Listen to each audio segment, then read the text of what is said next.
Hai, Assalamualaikum warahmatullahi wabarakatuh. Perkenalkan, nama saya Agista Balkis dari Program Studi Pendidikan Bahasa dan Sastra Indonesia, Fakultas Ilmu Pendidikan Universitas Muhammadiyah, Jakarta.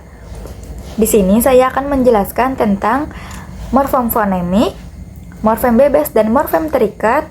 Selanjutnya ada afiksasi. Yuk kita bahas.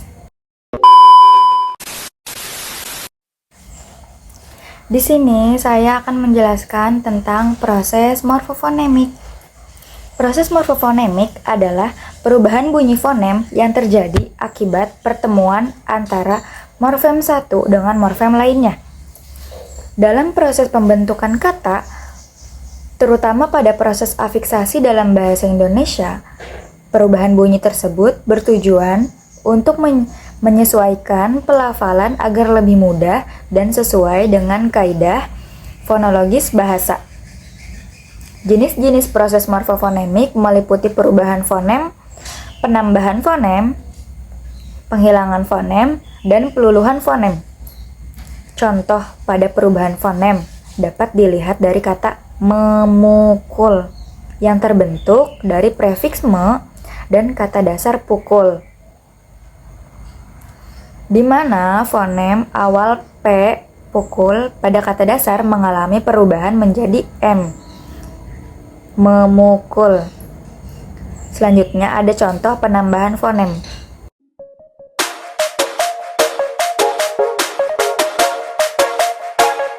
Selanjutnya ada contoh penghilangan fonem. Dapat ditemukan pada kata menulis yang terbentuk dari prefiks me dan kata dasar tulis.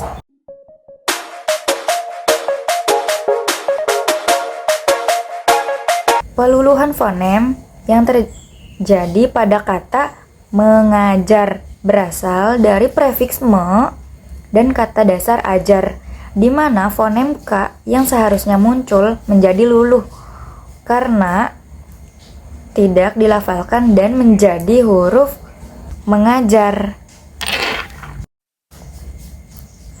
Selanjutnya, di sini saya akan menjelaskan tentang morfem bebas dan morfem terikat. Kedua morfem tersebut merupakan satuan terkecil dalam bahasa yang memiliki makna. Namun, keduanya dibedakan berdasarkan kemandiriannya dalam membentuk kata. Morfem bebas adalah morfem yang sudah dapat digunakan secara mandiri sebagai kata dasar karena maknanya telah utuh, yang dapat digunakan secara mandiri. Misalnya, kata buku, rumah, makan, dan pergi. Kata yang langsung dapat dipahami tanpa tambahan unsur lain. Sebaliknya, morfem terikat adalah morfem yang tidak memiliki makna yang lengkap dan tidak dapat berdiri sendiri, sehingga harus diletakkan pada morfem lain untuk membentuk kata bermakna.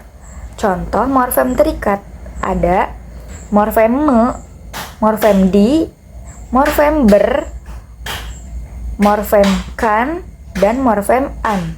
Tidak dapat digunakan secara terpisah karena morfem-morfem tersebut tidak memiliki makna leksikal yang utuh, melainkan hanya berfungsi sebagai pembentuk atau petanda makna gramatikal. Artinya, morfem tersebut baru bermakna ketika diletakkan pada morfem bebas yang menjadi kata dasar.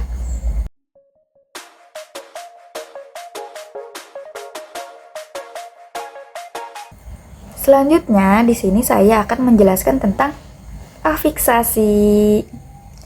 Afiksasi adalah proses pembentukan kata dengan cara menambahkan afiks atau imbuhan pada kata dasar untuk menghasilkan makna baru atau memperjelas fungsi gramatikal suatu kata. Jenis-jenis afiksasi yang pertama itu prefiks atau awalan, sufiks atau akhiran, infiks atau sisipan, dan konfiks atau awalan dan akhiran. Prefiks misalnya pada kata menulis mengandung makna melakukan suatu perbuatan karena menunjukkan adanya aktivitas yang dilakukan oleh subjek. Selanjutnya ada contoh sufiks. Sufiks "an" pada kata tulisan bermakna hasil dari suatu perbuatan, yaitu sesuatu yang dihasilkan dari kegiatan menulis.